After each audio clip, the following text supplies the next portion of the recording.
নিজেকে পরিবর্তন করার 7টি উপায়। আসসালামু আলাইকুম ওয়া রাহমাতুল্লাহ। সম্মানিত ভিউয়ার্স, আপনারা সবাই কেমন আছেন? আশা করি সবাই অনেক অনেক ভালো আছেন। ইসলামী গল্প কাহিনী চ্যানেলে আপনাদের সবাইকে অভিনন্দন ও স্বাগতম। আজকে আমরা আলোচনা করব নিজেকে পরিবর্তন করার 7টি উপায় সম্পর্কে। চলুন মূল আলোচনায় যাওয়া যাক। 1 নাম্বার, আবেগ কমাতে হবে, কারণ অতিরিক্ত আবেগের জন্য বিপদে পড়তে হয়।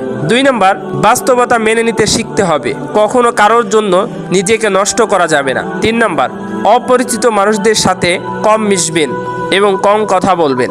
4 নাম্বার, অল্প পরিচয়ে কাউকে বিশ্বাস করা যাবে না। 5 নাম্বার, অতিরিক্ত চিন্তা করবেন না, সবসময় আল্লাহ তাআলার উপরে ভরসা রাখবেন। 6 নাম্বার, অতীত নিয়ে সময় নষ্ট করা যাবে না, অতীতকে ভুলে সামনে এগিয়ে চলতে হবে, অতীত থেকে শিক্ষা নিয়ে সামনে এগিয়ে চলতে হবে।